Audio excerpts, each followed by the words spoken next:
Hey, aloha, everybody. Welcome to Coffee with the Coach. This Tuesday, we are going to be talking ball with some really interesting guys, and we're going to kind of talk about something that has really been on my mind for a long time, and that's about the developmental aspect. Where does a player go in this day and time with no NFL Europe, no other developmental leagues available? Where does that fringe NFL guy go? Where does that guy that maybe bounced out of the NFL, how does he get back? Where does the kid that didn't have a senior season because of COVID-19? And we're going to talk to Brian Woods, who is the CEO of the Spring League, and kind of unpack what he's doing to fill a very, very big niche that the NFL needs filled, and that's player development. But before we go on to that, I got some bad news today. June Jones, my very good friend and the ex-head coach with the Chargers and the Falcons, and I worked with at Hawaii and SMU, called me to tell me that legendary Hawaii quarterback and Washington Redskin quarterback Colt Brennan has passed away at 37 years old. Obviously, everybody sends their love and prayers out to Colt and his family. Was a wonderful, wonderful kid. I enjoyed being around him. He had an infectious smile. He was like the Pied Piper in Hawaii. He was a guy that maybe next to Duke Kahanamoku was the biggest athletic superstar and most beloved athlete to ever come out of the University of Hawaii. Threw 58 touchdowns in a tremendous year, took us to an undefeated season and a Sugar Bowl bid. And that's an incredible accomplishment when you're not at a Power 5 school. And a lot of that really fell on Colt's shoulders. As I said, one of the most beloved athletes I've ever been around. Always had time for people, always had time to smile and have his picture taken with somebody, or answer to somebody with a question, a little kid with a comment, would sign autographs. I remember one time they had an autograph session at the university for an hour. It was supposed to only be an hour, and there were so many people. After 3 hours, they had to close it down, and just was an incredible ambassador for the state of Hawaii and the University of Hawaii. Really, really a sad day. He struggled with an addiction problem. It eventually got him. And for all of us who have known people who have that issue, again, love them and care for them. And again, it's just a sad reminder of how precious life is, because it's sad that we lose a guy like that at that young age. So that's, like I say, a tough one. Mike, come on out here and let's get it on a more positive note going forward. My man, Michael. Hi, Jeffrey. How are you? We were talking today, and obviously the schedule comes out tomorrow. The schedule releases tomorrow, but you had a little bird come tell you something special about what's going on in London, because you were pessimistic about this. Let's be honest. Yeah, I was. I have been for a long time, but I wasn't sure if there would be London games this year because obviously of the situation. The Falcons then tweeted that they were going to play in London.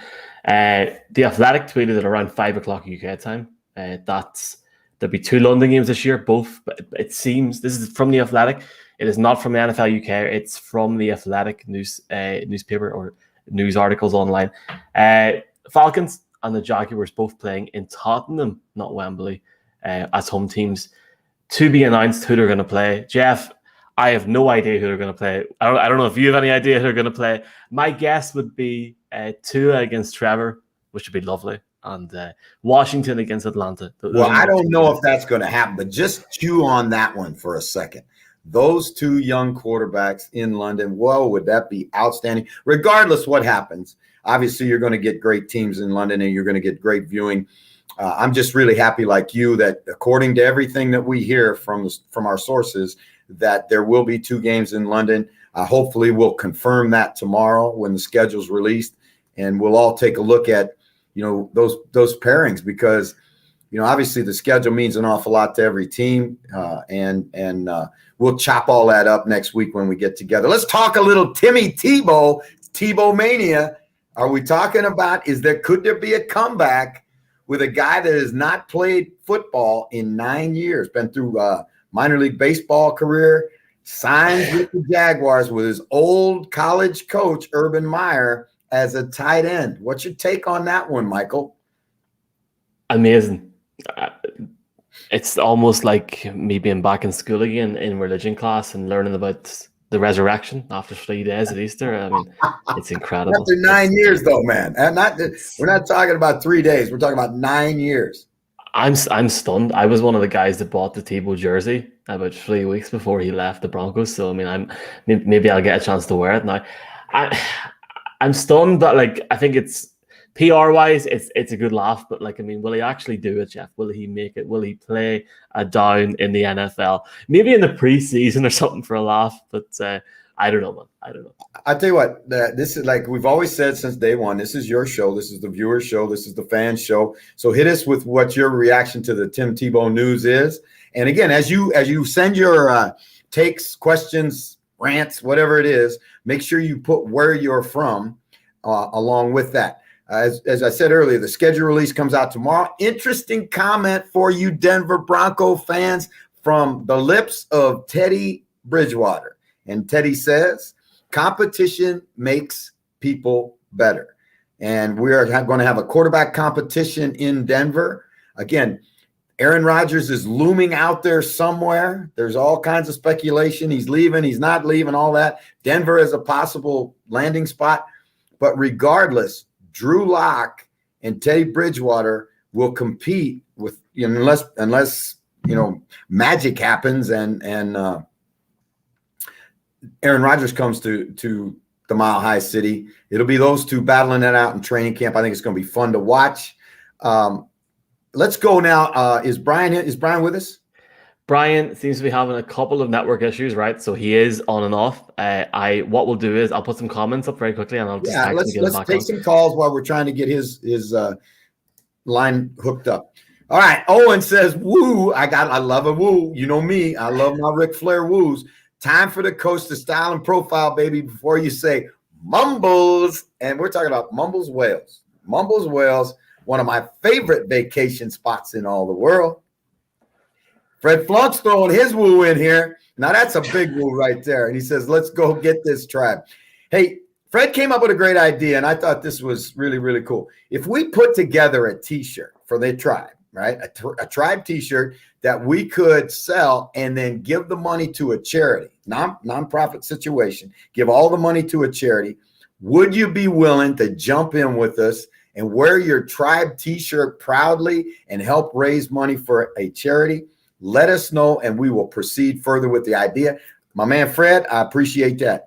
Charles McBride, who is a Hawaii football fan from the Hamilton, Ontario, Canada, says, rest in peace, Colt Brennan. And I think it's really, really well said. Charles, I appreciate that, getting that to us. Go ahead, Mike. We've got David from Glasgow saying Tebow has not stepped on the field for 8 years. How do we expect him to perform? I mean, yeah, like if I didn't go to the gym for 8 years, like it's a very difficult thing to do to get his. I mean, if he does it, he really will redeem himself. But I just think it's very hard to happen, isn't it? Like, I mean, I'm just shocked, Jeff, because the Jaguars seem to be in a situation where Trevor Lawrence. Here's the thing: they got five. He becomes five. There are 5 tight ends on the roster. Obviously, you can't carry 5 tight ends. Could he conceivably do this? There were people who said when he was coming out of Florida that tight end was one of the positions that moved tight end H-back kind of guy because he's got some size, he's got some strength, he's got some athletic ability, right? He's a tremendous locker room guy. He's Urban Meyer's guy. Now they go back an awful long time, right? And it's not a surprise to me that this actually happened.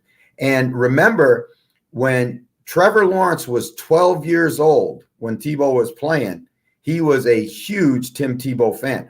What better guy than Tebow himself to help mentor this kid through his rookie season? So does it make some sense to me? Yes. Do I think he can make the transition to be a tight end? I think that's really a reach. But again, I'm not surprised that this has happened, frankly.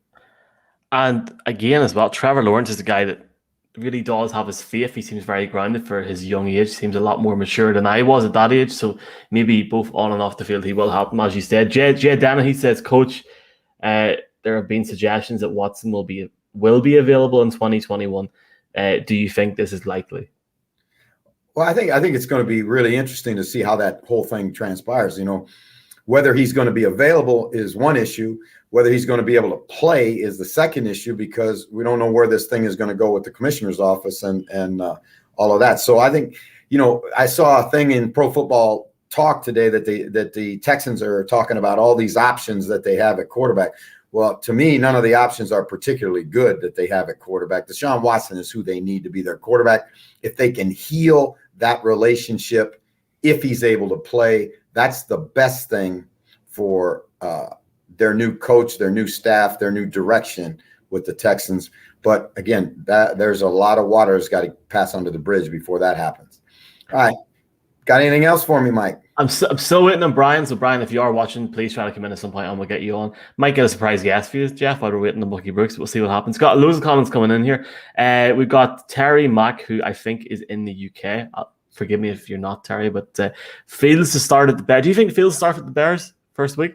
I don't think he's going to start first week. I think that's a tall order. I think, again, remember, it depends a lot on how this preseason goes. These guys are now going to have the opportunity to go through the OTAs, to go through the preseason, to go through the coaching sessions, all the things that the last rookie class lost. I mean, so Herbert never had those opportunities. And, I think it was probably good that he had the chance to sit for a few weeks before he had to step in and play.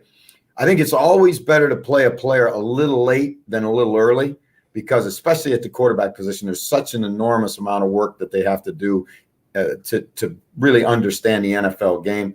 It's a lot's going to depend on Justin Fields. Again, how much he can process, how comfortable he can get within that offense. And again, those are tall tasks. This is being a quarterback in the National Football League is a very, very difficult position. It's not easy. It's not easy for Brian to come on. Sorry, Brian. Hopefully we will get you on. But it's obviously, Jeff, Brian is the CEO of the Spring League. You're currently in the Spring League at the minute. Yeah. How are you finding it? Well, I tell you what, this is the thing I was really hopeful, and I am hopeful that we get Brian on the show, that for him to unpack his journey with football.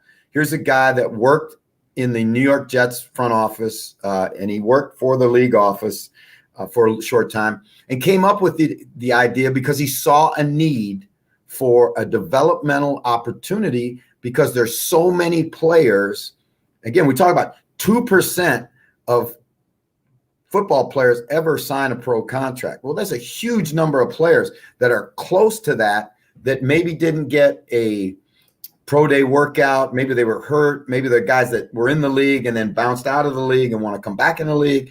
As a matter of fact, I'm going to talk to you about a guy, Brandon Marshall, one of your guys with the Broncos, who has a Super Bowl ring, who has approached us about coming into the league, about an opportunity to come in and play, because he wants to play again. The Broncos cut him. He went to the Raiders. He got cut there at the Raiders, but he still believes he can play. There's no other place where he can go that he can prove that he still has, the legs to play, and other than the Spring League. And I think you look at our quarterback here with the Generals. Ryan Mallett was a third-round draft choice of the New England Patriots, right? Johnny Manziel played in this league. There have been numbers and numbers and numbers of guys who were drafted in the National Football League that are looking for an opportunity to get back and play. I think this is the best 11-man opportunity, certainly that's out there right now in the Spring League. And if you have the ability to watch Fox Sports, these games are on Fox, and you can see the talent level and the quality of the game. Michael Grimes throwing an aloha my way. I appreciate you, Michael. Aloha back to you. Make sure, again, when you send something in, that you hit us with where you're calling from, writing from, texting from, or tweeting from. Jeff, will we bring in a viewer for 5 or 10 minutes? Do you think we should do it? You bring in anybody you want to bring in, buddy. Right. If you want to come in, if you want to talk some ball with Jeff, I will go away for a few minutes. Jeff can come in and talk. Oh, hold on. Actually, I think Brian's here. Brian, just give us a thumbs up if you're okay to go. Yeah, I think he's ready to go. Right. Okay. There we go. Obviously, if Brian cuts off, Jeff, I'll come back in. But here we are. Here is. Okay.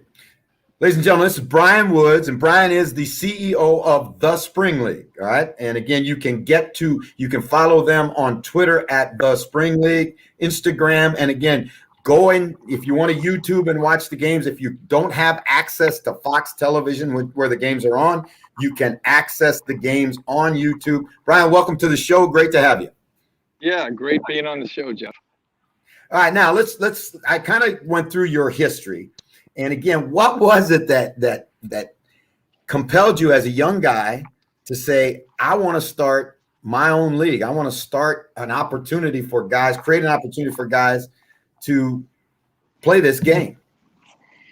Yeah, I think for me, it was just being around the game itself. You know, I was a walk-on back in the day at Ole Miss. I was a graduate assistant at Iowa State, spent some time in the New York Jets front office, and eventually went to law school. And so I felt like I had the pedigree, had the level of education I needed for people to take me serious. Plus, I had a pretty extensive background, on the business side of sport. And I just, probably the worst thing I ever did is I picked up a book that was written, the biography of Gary Davidson. I don't know if you're familiar with him, but Gary Davidson was, I shouldn't say the worst thing I ever did, but he had a very interesting story, a similar background to mine, but he had been involved in the World Hockey League, the American Basketball Association, all leagues that, by the way, had some degree of success, changed rules in the NBA.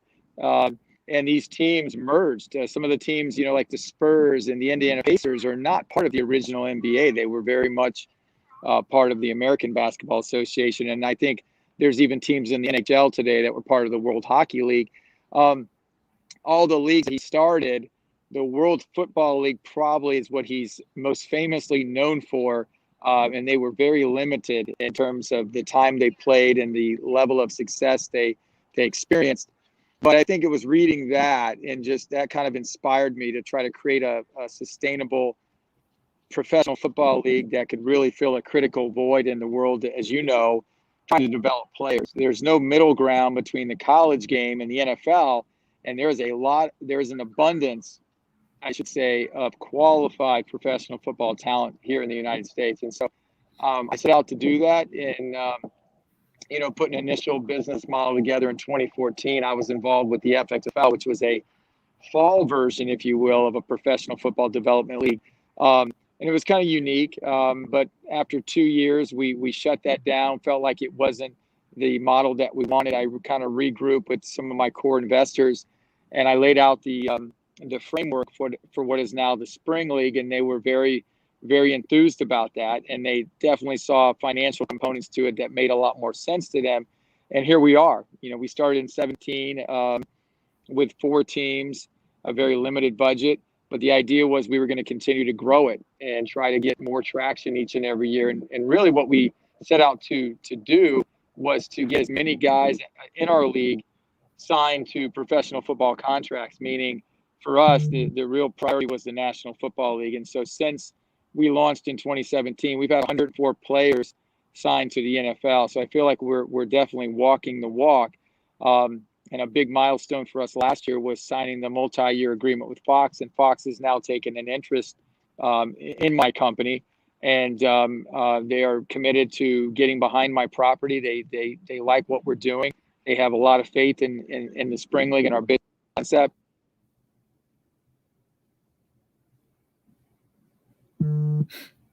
Looking forward to the future with Fox. All right, now, this is my second experience working in this league, and I've been through the CFL, NFL Europe, all of that. And to me, Brian, without question right now, this is the best 11-man league going. And I think when you look at the talent level in this league, it's very, very comparable to what we had in NFL Europe. I mean, we've had Zach Mettenberger in this league. You've had Ryan Mallett, as we spoke about, third-round draft choice of the Patriots. Johnny Manziel's been in this league, a first-round draft choice. Numerous players. I just really think that this is as close as it gets to a developmental league. Now, are you trying to market this not only to players but also to the NFL as a developmental arm for them? Yeah, no question. I mean, I think ultimately an official relationship with the National Football League would be the end game here. I mean, I said one of two things. I told a lot of people when we first got started that success to me would be measured in one of two ways: either A, which I thought might be the longer play and could be met with a little resistance, would be an official partnership with the National Football League. And as you know, in the league office, they tend to move a little slower on things. And really getting the clubs to buy into is what my mandate has been the last 2 years, really trying to get the clubs interested in what we're doing. And I think we've accomplished that to some extent. We've even got NFL clubs at this point reaching out to us and giving us players, telling us we would like to see this player or that player in the spring league. We're testing out potential rule changes in the NFL game, meaning we have reached out to the Baltimore Ravens and said, we really liked your idea, even though the competition committee didn't pass it. The Baltimore Ravens came up with a very unique concept for overtime. And now the Ravens are very excited that we're going to be utilizing their overtime format. If, in fact, we get to an overtime game, I hope we do this year to let the audience and the fans out there see it, because I think it's very intriguing. We also have a kind of behind-the-scenes relationship right now with the NFL in terms of their officiating development program. So we have officials refereeing our games this year that are guys at the end.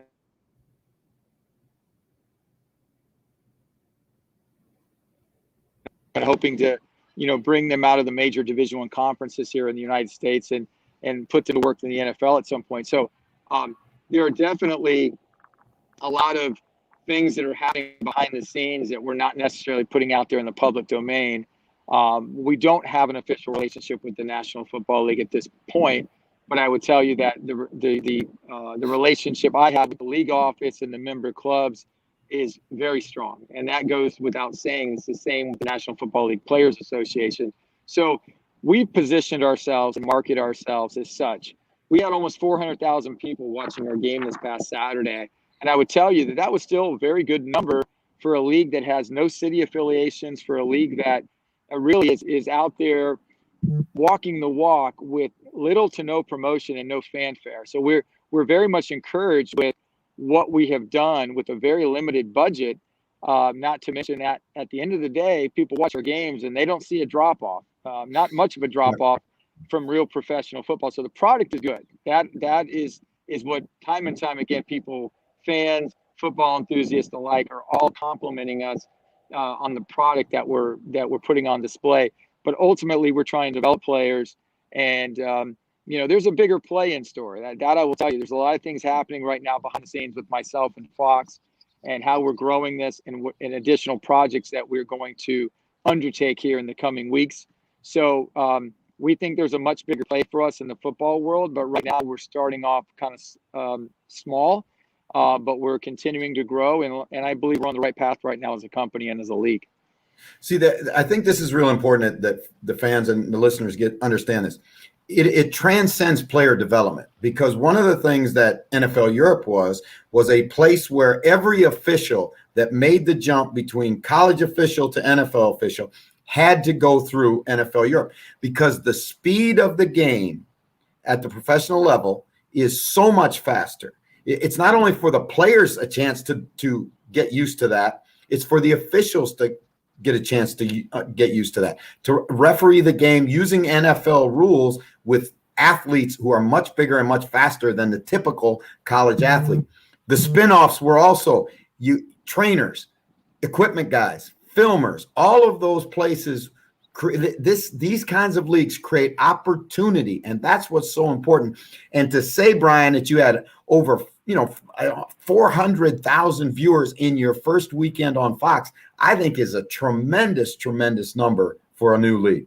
I think so too. I would tell you that sports in general, viewership for sports over the last several months, if you want to call it in the era of COVID or post-COVID, I don't know exactly where we fall right now, because it seems like we've been in this COVID dilemma, if you will, for quite some time now. But the numbers for viewership in sports has been down substantially. So we went head-to-head with NHL. We went head-to-head with a big soccer game that was on prime time that beat us by maybe 10, 15,000 viewers. So our numbers were respectable. And keep in mind that where we're at present day, temperatures are getting warmer. It's a weekend. People are trying to get out. They've been cooped up in their house for the last several months. So the idea that we could play on a Saturday afternoon in the late spring and still get that sort of viewership, I think was very encouraging. And I think Fox was pleased with the numbers as well. And again, Jeff, as I mentioned before, this is without city affiliation. So really the key to viewership is getting the cities involved and making sure that teams or cities or markets rather have teams to get behind. If we had a team from Chicago, for instance, or a team from Dallas, and those teams were on the road that week, it could stand to reason that the viewership from those markets would be substantially higher than probably what they were on Saturday, because these individuals would have a team to follow and really get behind. So that's what we're kind of missing right now. And these are kind of the ingredients, if you will, to add over the coming weeks or coming months to make this a lot more attractable property in terms of a made for TV product. But the end game is exactly what you're talking about. NFL Europe was very valuable in a lot of ways. Referee development, really finding some unique, some solid quarterbacks that came out of NFL Europe. The idea that you could develop offensive linemen these days just off of practice squads in the NFL when you're taking away the number of padded practices that are allowed is just absurd to me. So the spring league is filling a very critical void. And I think the testament to that is you look at the last several weeks, the number of players that have already been brought or signed out of the spring league and they're being brought into NFL mini camps and things like that. So the talent is definitely there, and the interest from the NFL is certainly there. And I think we're doing right by the players by allowing them to stay relevant and continue to train and filling a very, very critical void. And football is such a unique game. Football is a game that you can only get better by playing football. If you're a basketball player, you can go out and shoot baskets against nobody. When you're a football player, you got to play football. And this is, again, why I think so highly of this league. I want to share this with the listeners. And I have not had a chance to tell Brian this, but I have a very close friend who's a defensive coordinator in the National Football League. He watched the games last week and sent me a text the day after the game and said, "Wow, what a great game. Your kids play hard. How in the world did you get that done in 8 days?" Because we don't have an extended training camp. But you've been able to put together coaching staffs, Brian, studded with ex-NFL coaches, guys that have been there, done that. So for a young kid, especially as a small college kid or whatever, this is an opportunity for you to come and get great coaching in a developmental league where you can be on TV and showcase yourselves to the National Football League. Because the hardest thing for a player to get is live reps. And this is the Yep, well, absolutely. I'll tell you, and you know too, Jeff, the NFL, it's all about the quarterback play. And it really is at every level of football is all about quarterback play. So if your quarterbacks aren't any good on Sunday, you might as well pack it in. It's going to be a long season for you. So I think that's what the NFL has been missing since the days of NFL Europe. And even, pre-2009, 2010, before the Arena Football League went into bankruptcy, there were some decent quarterbacks in that league. Now, that's when they were paying guys a very livable wage. And at that juncture, there were several NFL owners that had ownership interest in these Arena Football League teams. That was across the board. And then, of course, that entity, as we knew it, when the bankruptcy came out, a much different structure, much different pay scale, and NFL owners were no longer involved in that league. So without Arena Football, but more importantly, without NFL Europe and getting to see players in an actual football context and getting quarterbacks playing against a live pass rush, without these sort of ingredients, I feel like you're just not developing quarterbacks. And I feel like that's why the NFL certainly has a problem on their hands. That's why you're seeing quarterbacks, the ones that are good, are sticking around and playing into their 40s. And that to me is just foreign. I really believe that Tom Brady's of the world, those are anomalies. And I think that's what we're missing out on. We're not properly developing quarterbacks right now because the practice squad, I don't care. You can have 40 guys to a practice squad. If you don't give them a live pass rush, I feel like the repetitions are just not as valuable as what they can see in the spring league. And I think going back to your point earlier, it is quite remarkable that you could put teams together in a period of 8 to 9 days, and they could get out there and play toe-to-toe, and the game come down to the final 40 seconds like it did on Saturday, and otherwise people watching the game thought that we were in training camp for 2 or 3 weeks to prepare this product, because I think the play ultimately looked really clean on Saturday.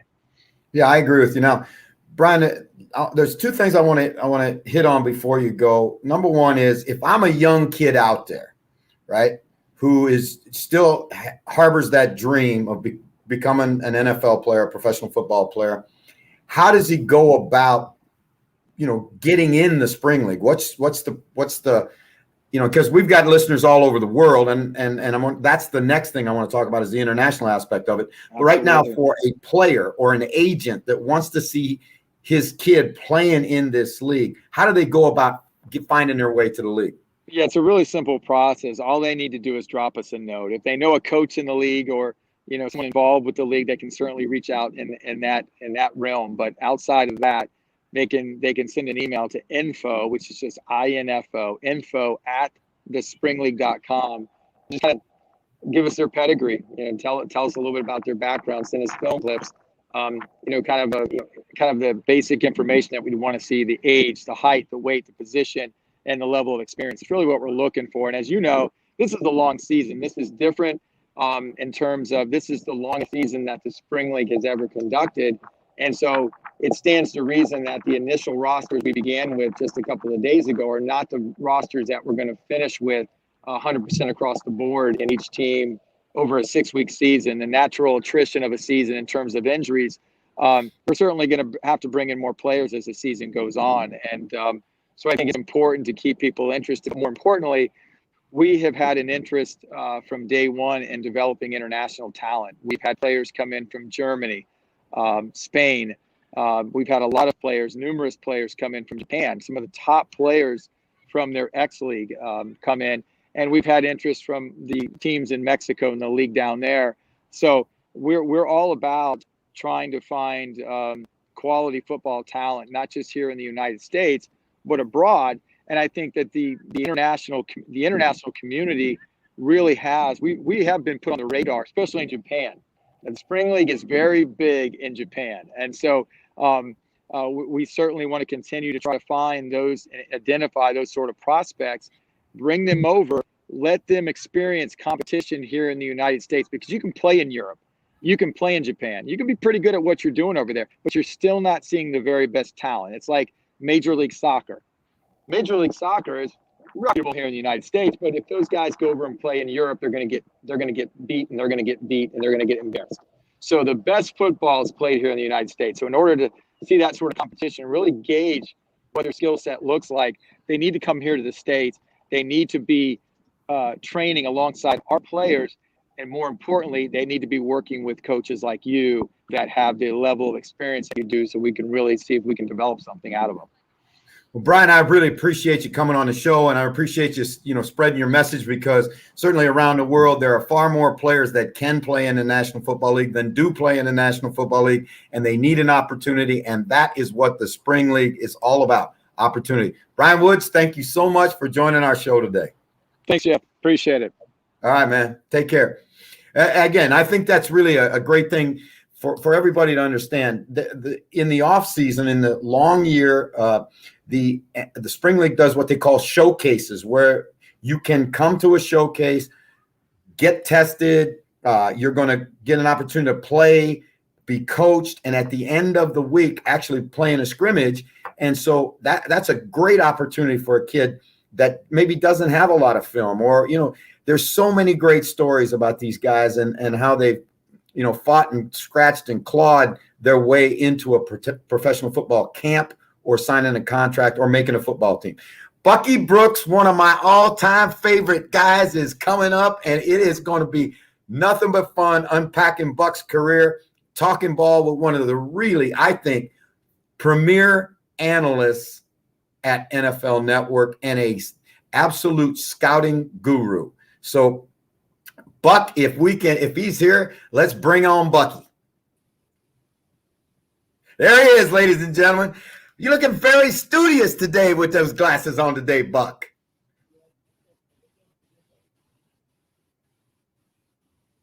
Are you there?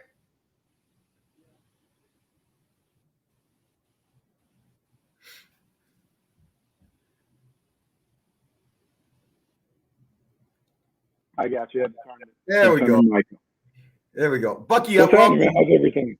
I'm good, man. If you caught up on your sleep, because I know the lead up to the draft is grind time for Bucky Brooks. But before we get into the draft, Buck, I wanna let people know kind of your story, because it's really I think it's a great story, and how you got to be doing what you're doing right now. Grow up in North Carolina, the son of a football coach, right? Outstanding high school football player.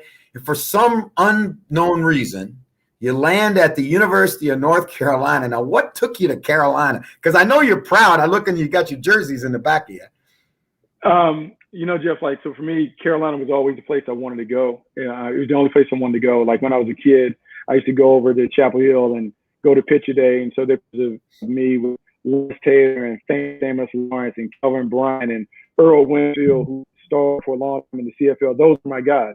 And so for me, it was always the place where I wanted to go. And then with Coach Brown coming over, it was just a natural fit.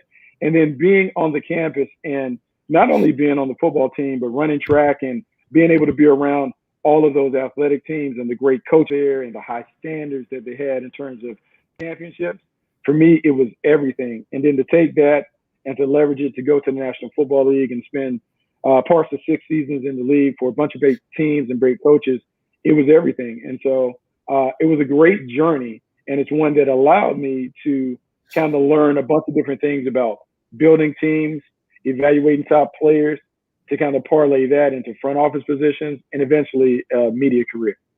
Now, I know you're real close with your father, right? And you and I kind of grew up parallel that way as coaches' kids. Now, as an athlete, did you feel pressure playing for your dad? You know, so it's funny. Like my dad didn't start coaching until after I was done. So I played I didn't know that.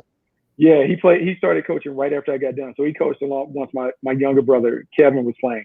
So I had an opportunity to play for a great high school head coach, Earl Smith, who won over 250 games, won a state title after I was gone, but a great coach. And so the only pressure that I felt was just trying to live up to the standard. We just had high standards in the house for performance and production and things that you did. And so if we felt like you committed to being in an activity, you wanted to be the best at it. And so that was the only pressure that I felt. Hey, be the best at whatever it is that you're doing.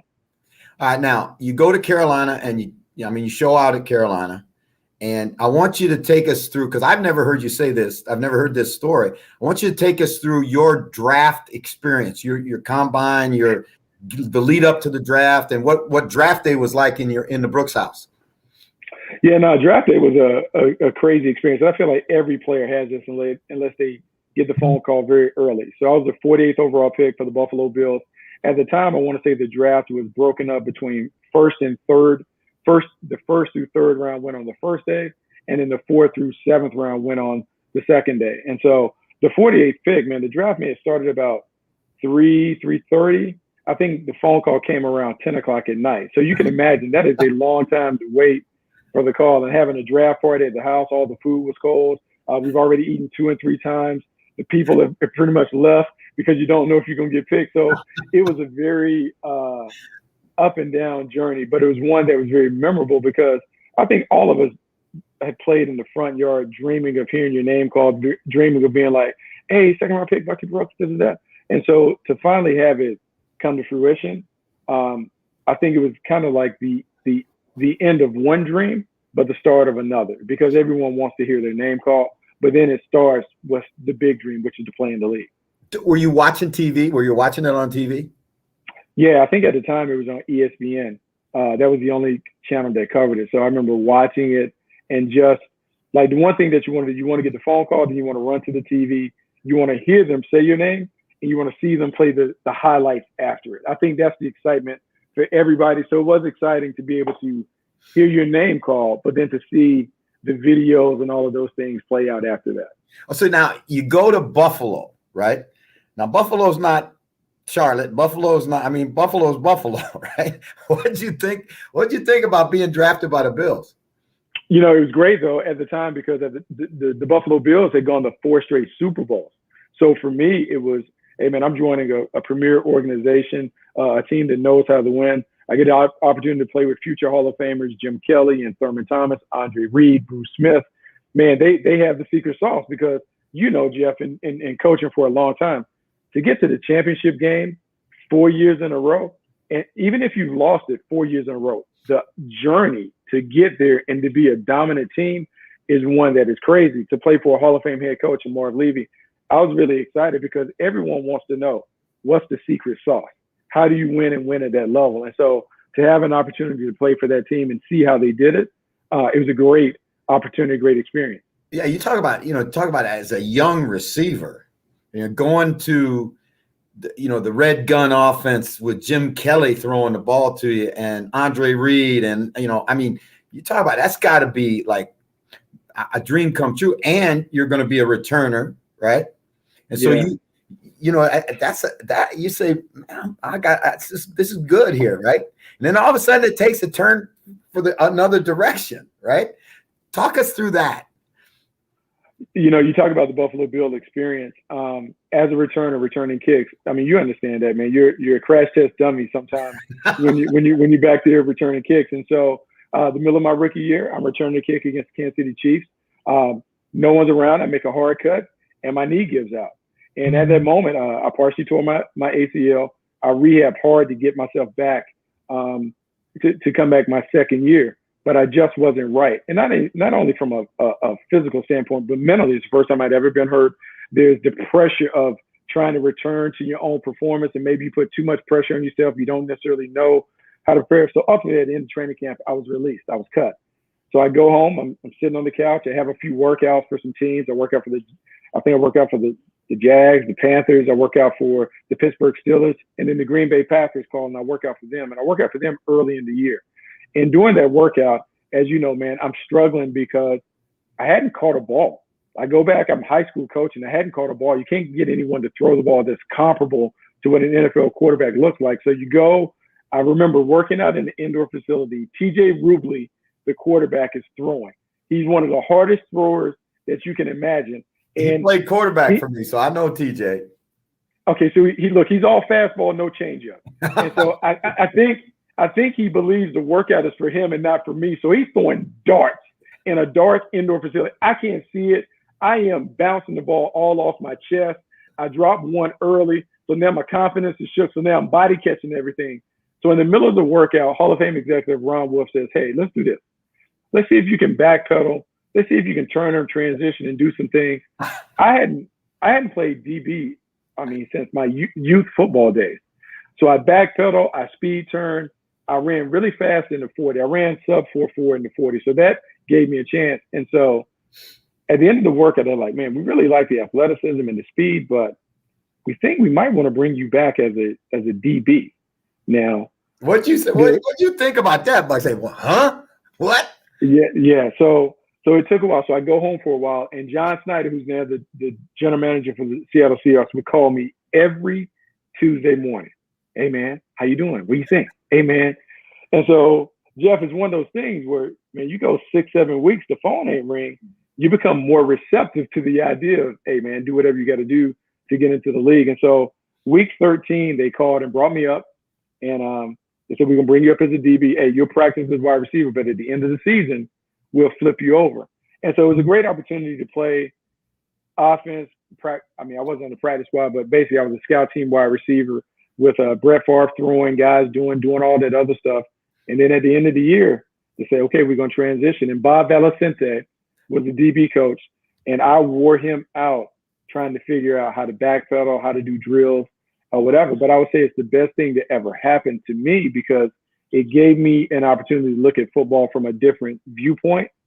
And because I was able to look at it from a different viewpoint, I think it made me a more rounded player, eventual evaluator, and eventually a coach, because I got a chance to get my hands on all of it. Okay, now that takes us to a topic, and I'm glad you brought it up because, I've always felt that you should coach before you play. We got this thing all screwed up, right? You should coach before you play because when you coach, you learn the game. And when you're a player, you don't really, it's oftentimes guys don't really understand the totality of the game, why things happen around them the way they happen around them. You got the unique perspective of switching over to defense after you've been on offense and understanding what that receiver that you're trying to cover is trying to do to you. why they're building formations the way they build formations. Did you think that was a help in making that transition? I think it certainly was a help. The game was still moving too fast for me to really fully apply it. I think the light bulb went on for me after I was done, after I got cut, because what happens is, like, and you know this, there's some guys who play with supreme confidence who don't worry about the mistakes. I wasn't wired like that. Like, as a natural, maybe perfectionist, I needed everything to be right before I would go. So I would never pull the trigger in terms of, hey, man, look at the split, down and distance situation. They've lined up and run this play in this situation a million times on tape. Go make the play. And I was always hesitant and scared to go make the play. Now, as an older player or retired player and as a coach, it's like slow motion. I can see it. And so you can tell your players, like, dude, they go 3-by-1. He lines up on this nasty split. He's either going across the field or he's breaking out. So go play the play and talk to your safety and go do it. So there is value. And I do believe the great coaches empower their players to some days run practice on their own so they can go through it. So then they get a better understanding of the why. So now when you're coaching them, you're not Charlie Brown's teacher in the classroom, like, wah, wah, wah, wah. They understand it better. So there's value to coaching and instructing as opposed to just playing. All right, now, fans, and get your questions in here. I know we got a bunch of men, Bucky, but I want to go through. I want you to tell the story, bro, that you told me about Ironhead Hayward and when they sent you on a nickel blitz, what that experience was like. So I'm in Jacksonville. This is the 96 season. We're playing the Atlanta Falcons. It's a win or go home game. If we win, we go to the playoffs. And Ironhead Hayward, who, I mean, they called him Ironhead because he was 250 pounds plus. That's generous. He's probably 270 at the time. At least. And so they end up running shoot. June Jones is doing his deal. And they send me off a nickel blitz. And I got a free run, like just a free run to the quarterback. But Jeff George doesn't throw it. He hands it off to Ironhead. So now I got to make this veer. And it is a bang, bang play, if you can imagine. And I hit Ironhead. Jeff, I'm be honest. I closed my eyes. I don't know where I hit him. Like I just know I hit him. And when I wake up, when I get up, like there's blood like all over my face mask and everything. And he split the middle of my lip. Now I don't know because I got my cage on, but I don't know what happened. But somehow he split my lip right down the middle, and I ended up hitting like 5 or 6 stitches, and I got a nice little cut right down the pipe because I hit Ironhead Hayward in the mouth. So you got a little trophy from Ironhead, huh? A little trophy from Ironhead. But that's my claim to fame. So obviously, Bill Poley and Ron Wolf, you were around great personnel guys in your career, right? And now you want to transition to the scouting side. And I know you only got a few minutes with us, but this is such great stuff. Transitioning out of playing and into personnel, difficult? Or who helped you through that, grow through that? I think very early on in the process when I was in Green Bay and I was a backup player, I was always fascinated at how they built a championship team. Having seen the success in Buffalo, how they went to 4 straight Super Bowls, I get there, you see the dominant players. You see how talented they are. You're like, man, okay, that's what it looks like. But then I go into a locker room and I tell people, I've been so fortunate to play with Hall of Famers that they really set the bar in terms of how I evaluate it. When you play, like I told you who I played with in Buffalo, like Jim Kelly, Thurman Thomas, Andre Reed, you have Bruce Smith on the other side. Well, I go to Green Bay. I play with Reggie White. I play with Brett Favre. Reggie White is one of the single most dominant players that I've ever seen on the field. He's hip tossing 300-pound tackles like they're nothing. He dominates the game whenever he wanted to dominate the game. You see it. And so I'm like, wow, okay, that's what it looks like. But then, Jeff, I go to Kansas City and I play beside Derek Thomas, who does the same thing. Snap, first step, quickness, burst, sacks. In one game on a Monday night, we played the Oakland Raiders. I want to say he got 7 sacks in the game. And he called his shot. He called his shot and said, hey, man, this night, I may get 6 tonight, guys. And I'm looking at him just come off the ball. And so when you take all the great players that you play with, Marcus Allen, Tony Gonzalez, all of those guys, and you see what they are as Hall of Famers, and they set the standard. Well, now you understand what it should look like when you're talking about the greats, and you become stingy when it comes to doling out those elite grades.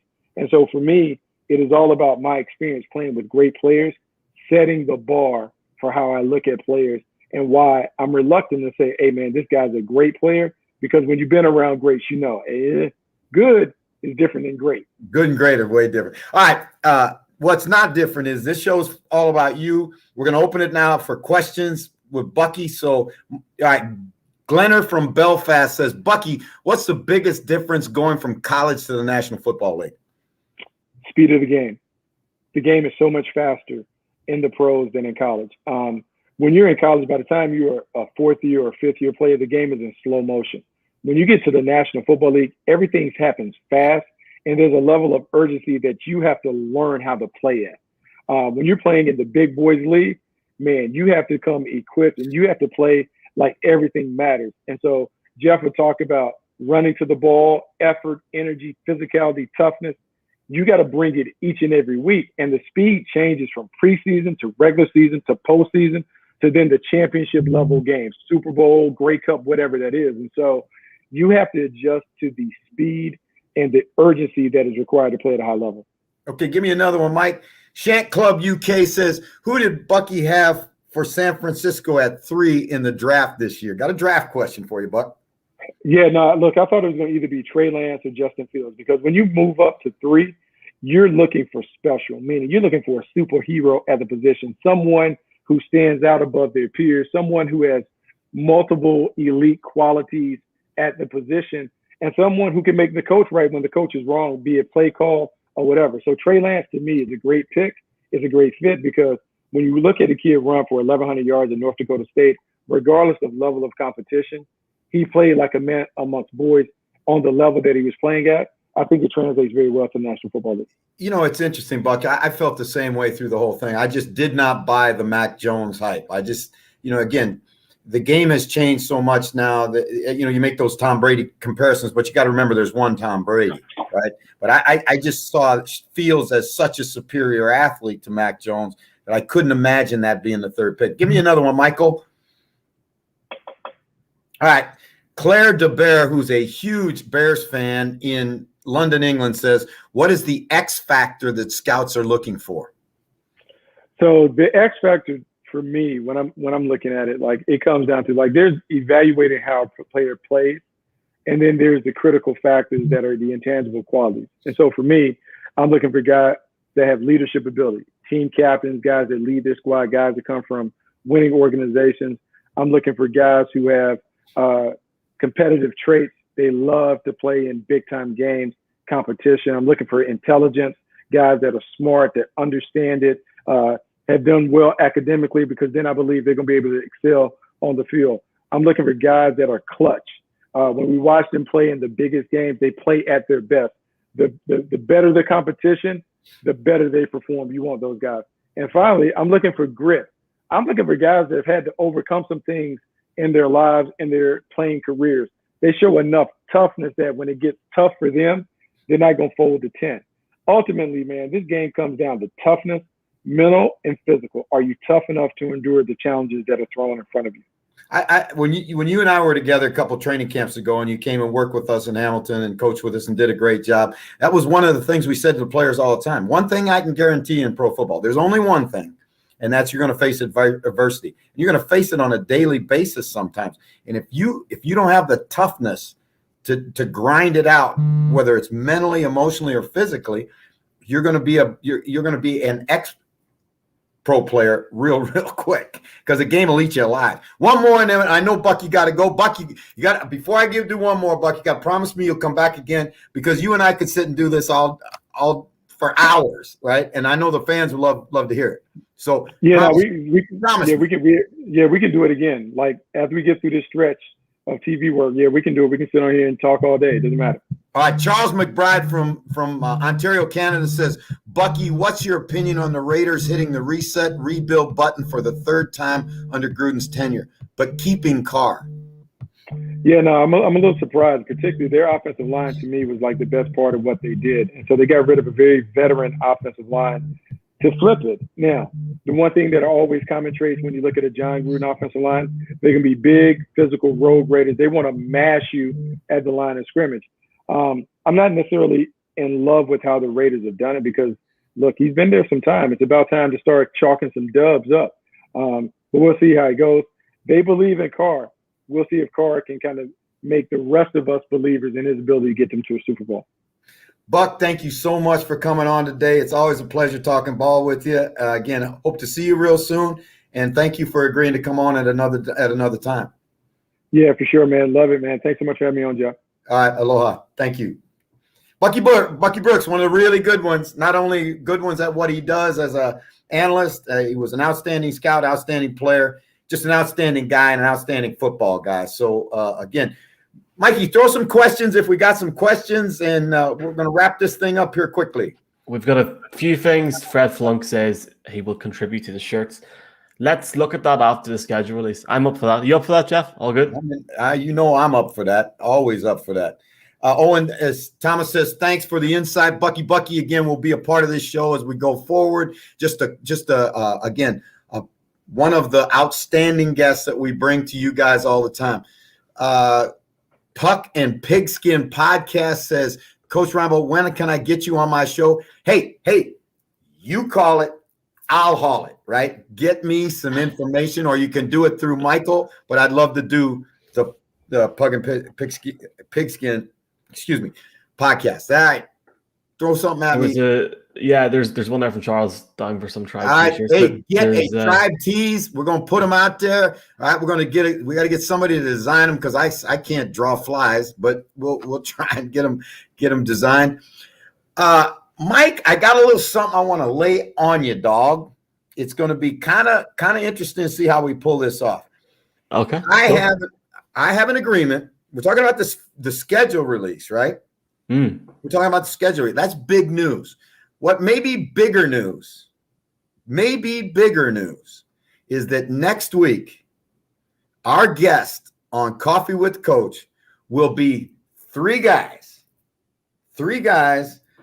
They're called the Around the NFL Podcast Heroes.